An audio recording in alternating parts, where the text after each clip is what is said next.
Right. Now you can see my screen, right? Yes, I am able to see. Okay. Oracle SOA is all about only two things. One is called web services.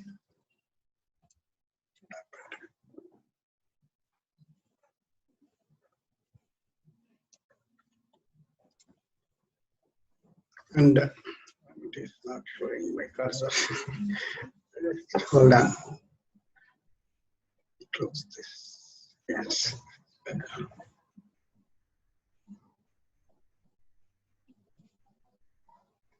Yes. So it's about web services and integration. There are two main things. First, I'll explain what is web service. You have any idea about web service, Srikanth? Web service, it is any small module which can serve the purpose user. Right. So yeah, the web service is basically what happens is if you are developing any application, any programming language. For example, I'm using Java programming language, or you're using C, C++, or we are using PLSQL, any programming language.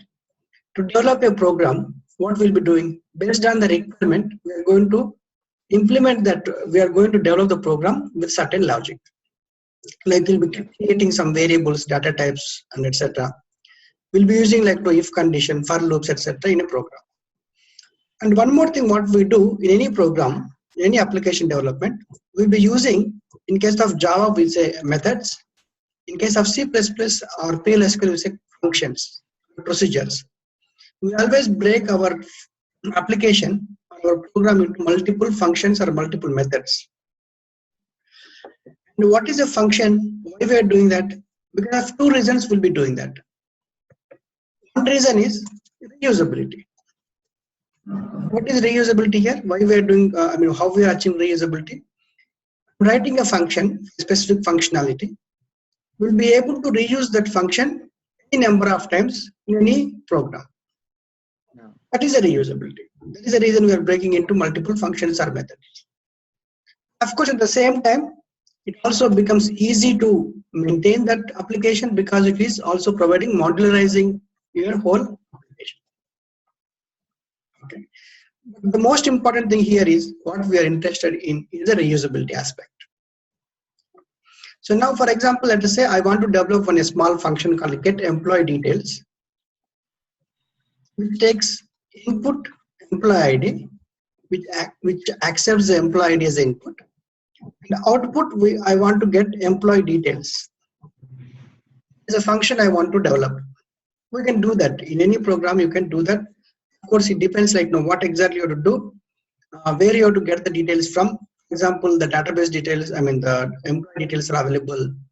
The database table, if you're writing a Java application or Java program, you need to understand how to connect to the database, that is the JDBC programming, etc. And get the data, and then return some employee details in a specific Java class, etc. Like that, we have to implement. That is, depends from application to application or the programming language to programming language, how to have to implement. But you have to, of course, define what does employee details means. For example, employee details means it's going to contain employee ID, it's going to contain first name, last name, maybe it contains salary or designation, address, like that. We are going to first decide what is structure you are going to provide. You can develop that, get employee details, and you can reuse any number of times. Whenever someone wants employee details, any program, they can access that function or this method to get the details. That itself is a reusability. It works well. Only one thing what happens here, there is a limitation. What is the limitation? I'm having a Java method. Okay.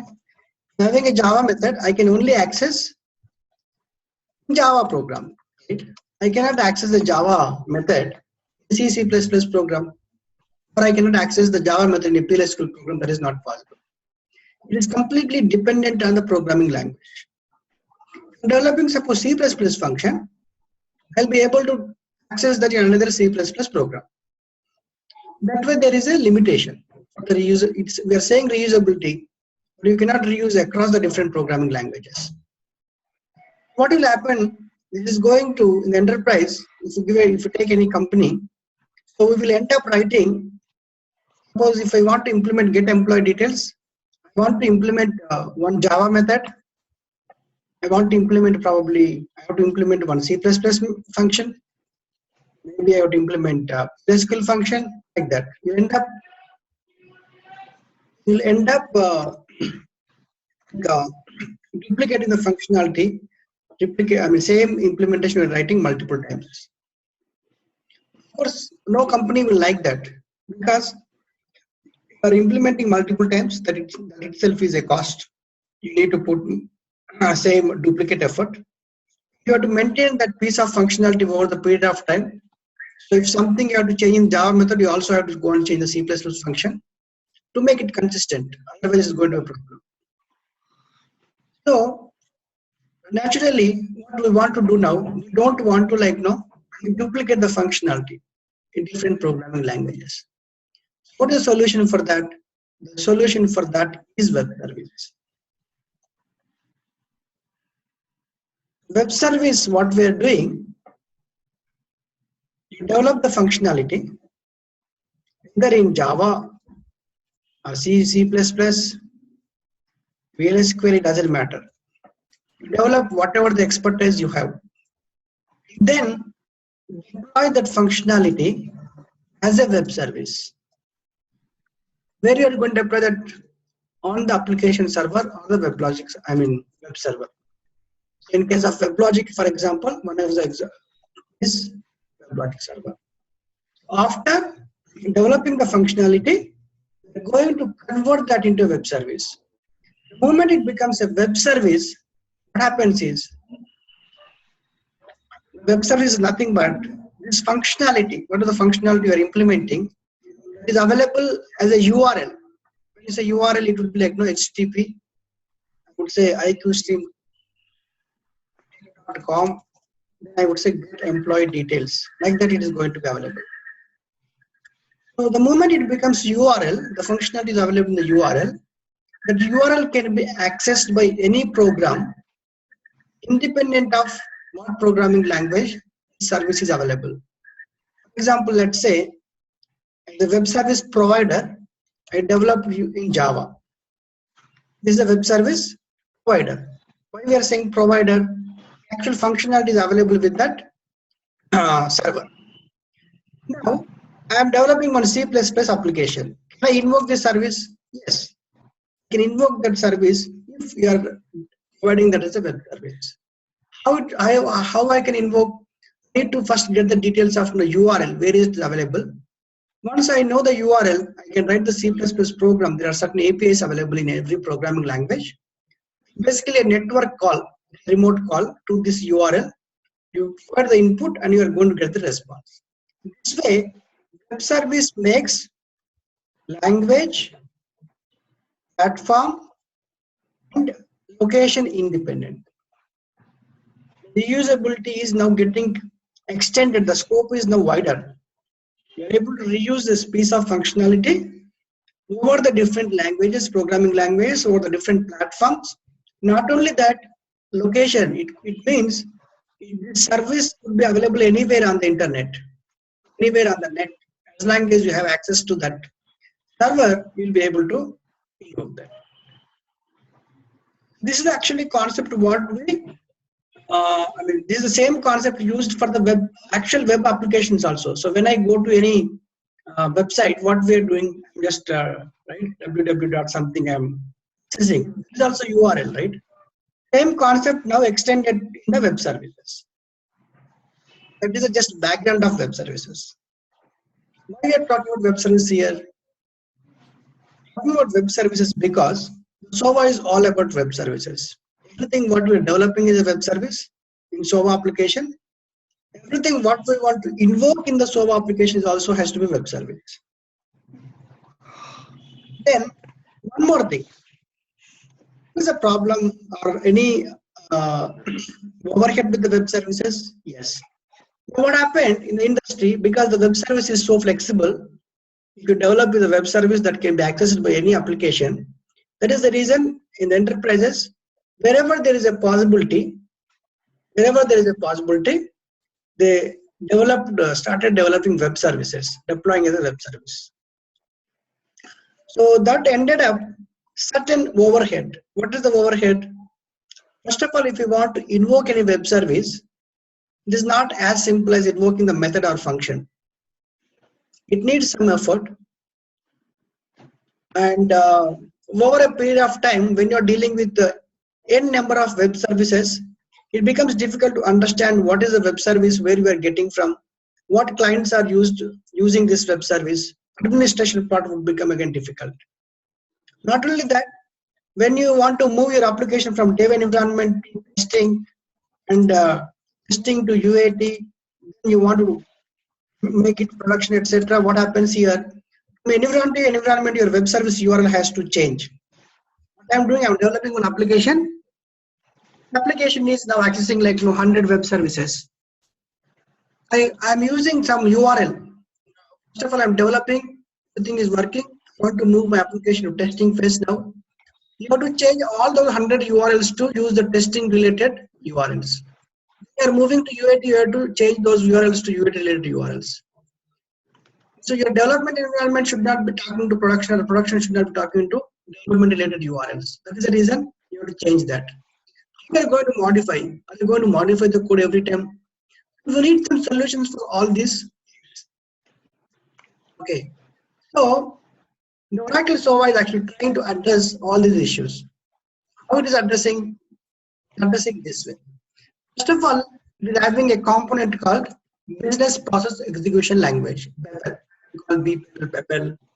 Business Process Execution Language. This is a programming language, and one of the most important components of Oracle SOA. What is the purpose of this? The purpose of this is invoking a web service. It is very, very simple. If you are using BPEL. Not only that, BPEL is a programming language. It has all the functionality like what you have any programming language. For example, if you want to use if statement, I want to use a for loop. All those things are also possible using BPEL. The combination of both the features, since it's a programming language, you can implement the logic, complex logic possible. Also, invoking web service is also becoming very, very simple. So what you can do now? You can develop a BPEL business process based on a requirement. You write the program. Wherever you want to invoke a web service, you can simply invoke a web service, get the response, again do some functionality, again invoke another web service if you want to get the response. Like that, invoking web service is as simple as like invoking a simple method or function in other programming languages. We also call, in case of BPEL, we say orchestration of web services. Basically, it means you can provide a very ordered, meaningful order of invoking the web services. That is the main purpose of BPEL. BPEL is actually a very vast topic which we are going to cover end to end in that. It contains actually everything we call activities. In programming languages, we call statements, if statement, assign statement, like that. In BPEL, we call them activities, assign activity, etc., etc. Invoke activity, receive activity, reply activity, if activity, for activity. And one more beauty thing about Oracle SOA, no coding involved. No coding. Everything is drag and drop completely, 100%. It's 100% drag and drop. When BPEL, you are developing a program, if you open a BPEL process, you will not see any code. Let me show that if I have any BPEL process, I will just show that, get an idea. For example, this is a BPEL process I'm opening. This is a BPEL process. This is how you will see. It's like flow chart. Now to get the input, assign a value to some variable. I want to invoke a web service, get the response. I want to use if activity. Like that, you are going to drag and drop the components and configure. Even the program what you are developing is drag and drop. You are not writing any code. Okay, that is about weapon. I'll just mute you. If you want any questions, you just ask me. You have to unmute yourself. Okay. Srikant, do you know how to unmute? There is one icon, audio icon. I'm just muting. Is that okay? Yes. Yeah, please. You have to unmute if you want to talk. Yes. Can you mute yourself so that you understand how to unmute?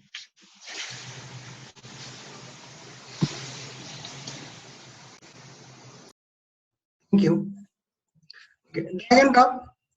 There is a Babel component. One more thing is whatever you are developing in Oracle SOA, whatever the Babel process we are developing, when you deploy that to the WebLogic server, it becomes automatically a web service. Very important point. It is automatically becoming web service. We are not putting any additional effort. This is one of the main components in Oracle SOA. Then we are having other components like Mediator. What is Mediator? Mediator is used for routing and transformation. Routing and transformation. What is routing and transformation here? Developing one web service with these specifications. Get employee details is the name of the web service. Employee ID is the input. Employee details are the output. Everything is fine. I develop the web service, maybe using Babel or whatever. Now, it is used by 10 clients. Everything is fine. The 11th client is saying, I want to have the same functionality. I want to invoke similar functionality. But my response, I don't want to have this kind of structure. Little bit changed. I want a different structure. I want only one full name. I don't want two separate fields. Instead of first name, last name, there is a first name space last name like the full name. It is a simple difference, but how you are going to provide that information, that structure? We have two options. One option is you change the existing service. But if you change the existing web service, that is going to impact the existing clients. You don't want to do that. Or you rewrite another web service. Is the like what structure that the 11th client is asking. But rewriting the complete web service because they're asking a different output little bit, that is going to be too much of effort. It all depends on what kind of functionality you are rewriting, right? In our case, we are telling get employee details is a very small thing, but it may be little larger functionality. We don't want to do that. We don't want to just duplicate that. So that's where this mediator is going to help us. The mediator, what I can do, I'm having a mediator. So the mediator comes in between. You are actually accessing the existing service which is already available, the web service one. You access that web service, mediator will get the response. The mediator can do the transformation. Transformation is like you're converting one structure to another structure. And then this can expose as a web service too. Not writing the complete functionality. You're invoking the existing functionality using Mediator, doing a transformation to change the output according to the 11th client requirement. And that is the web service too. You're exposing that as a separate web service. So this way, you're not rewriting anything, but just changing the structure. Very, very useful. Those are the features mainly used or functionality provided by Mediator. What is routing? Routing means you're accessing something, you want to send it to some other web service, etc. So those kind of things also very, very simple using Mediator without writing any code. That's the second component. First component we are talking about Babel. This is the Mediator, the second component.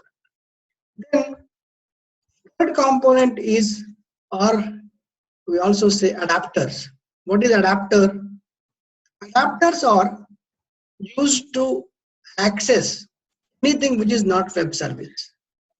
Why I am saying that? What is the need of that? Oracle SOA, when you are developing one Oracle SOA application, it can only access web services. Anything which is outside to the application has to be a web service. But assume application wants to deal with the files, or you want to deal with the database, or JMS, any legacy applications. These are not web services. To communicate, to deal with those kind of software which are not web services, then we need to go for the adapters. Adapters are developed or available as part of Oracle SOA implementation, the installation. Every requirement, we are going to have a separate adapter like file adapter, database adapter, JMS adapter, Oracle applications adapter, etc. Using the adapters, you will be able to communicate with those components in Oracle SOA. That is adapters. Then we have human task. This is used for approvals. Wherever there is a human interaction required to complete a business process. For example, I am sending the leave request. That leave request will be submitted to my manager. Manager has to approve or reject it. Or in a bank, a customer is applying for the loan. That loan will undergo a process, a complete flow, and somewhere the manager or the branch manager, someone has to approve the loan to complete the process. Like that, wherever there is a human intervention is required, also called workflows, is implemented using human task component. So you need not develop anything for getting any kind of workflow requirement. You can drop a simply human task component, configure with the payload structure, approvers, that is sufficient. You'll be able to implement a approval process based on your requirement without really putting much effort. It's going to be really very, very useful component, very widely used in the market because approvals are very, very common in any business process. And not using Oracle SOA human task like that, implementing the approvals is going to take a lot of effort and also to maintain that. Okay, next component in Oracle SOA is business tools. What are the business tools? Business tools also can be, you can say, dynamic rules. You would say dynamic rules. Why we are saying dynamic rules? First of all, what is a rule? Any application, there are n number of rules, n number of conditions. If customer type equal to gold, I want to give 10% discount. That is a condition. Like that, you are implementing different rules or conditions in the application. Now what happens when you deploy this application to the production, everything is working fine. On one fine day, because of some reason you want to change the condition. For example, it is a 10% discount you are implementing in the application, but because of the new year, you want to make that 20% discount. How to modify that? You cannot simply modify on the production application. Development team has to modify that in the code. It has to be tested. It has to undergo complete process of that, like know how you want to move this modified code to the production. Since you are working in a web server, I believe you must be understanding. It's not that easy to plan a downtime and getting the changes, all that stuff. It's a lot of effort and time. So wherever there is a requirement, there are certain rules which are volatile in the nature, which will undergo changes more frequently. Those rules can be converted to use business tools in Oracle SOA. Once it becomes a business tool, it is independent of your application. What will happen is Oracle SOA provides certain tools, something called SOA Composer. Using SOA Composer, you can get the rules from the WebLogic server or the SOA server. And using that tool, you can modify the rules. That is actually a UI application. You can modify the rule and save it back to the running application or the production, whatever application and production. That way, without wasting time and effort, you are going to you'll be able to modify the rules. See, so nicely organized in Oracle SOA. Every requirement, which is very, very common in the industry, there is a solution, there is an approach to implement that in Oracle SOA. Well, for web services invocation, and it's a programming language. Mediator, wherever there is a need for routing and transformation. Adapters you want to invoke with the legacy applications, etc. and approvals in the business rules. This actually you can develop very, very complex business process in the industry. These are the main components of Oracle SOA. One has to really be expert of these components to work with Oracle SOA. Of course, which we are going to cover in depth of everything in the course. The other things what we are going to cover is event delivery network, something called events. We're going to cover about that. All these components can raise events, publish event, or subscribe to events, something like that. We are going to talk about SOA security. Part of this will be covering OWSM, Oracle Web Service Manager. Then SOA testing framework. There is a testing framework available in Oracle SOA. There is a testing framework available in Oracle SOA. We are going to cover that. And then we are going to cover Oracle Service Bus. The basics of Oracle Service Bus, I would say, because Oracle Service Bus itself is a separate SOA suite, but we are going to cover most important things. What is required for a SOA developer or SOA administrator, and if you are going for even the certification, like what all we need, we are going to cover those things. We are also going to cover many admin activities. Not only just separate administration, while doing this development itself, we are going to cover, of course, everywhere we are going to talk about administration. Then, these are the main important things we are going to cover. After that, as part of this, we are also going to cover many tools. Of course, you already familiar with the project console, OEM, Oracle Enterprise Manager, FMW control. We're going to cover that, Oracle Enterprise Manager, FMW control. Work list application. This is used in connection with task. SOA composer. This is used in connection with business tools. And we are, of course, going to do a lot of administrative activities using OEM while we are dealing with OEM. Okay.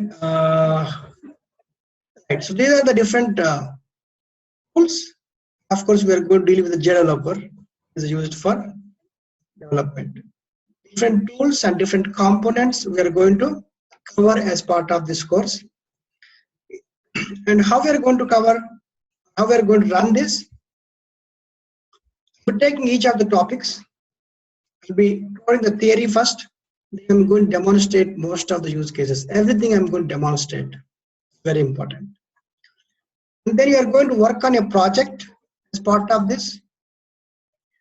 I'm going to supply your project activity guide. Project activity guide contains detailed steps to work on the project, and that is broken into 15 different activities, the big activities. Every activity is actually covering a smaller portion of the project, and also it is indirectly covering one of these aspects of the concepts and components. You're going to develop that project step by step.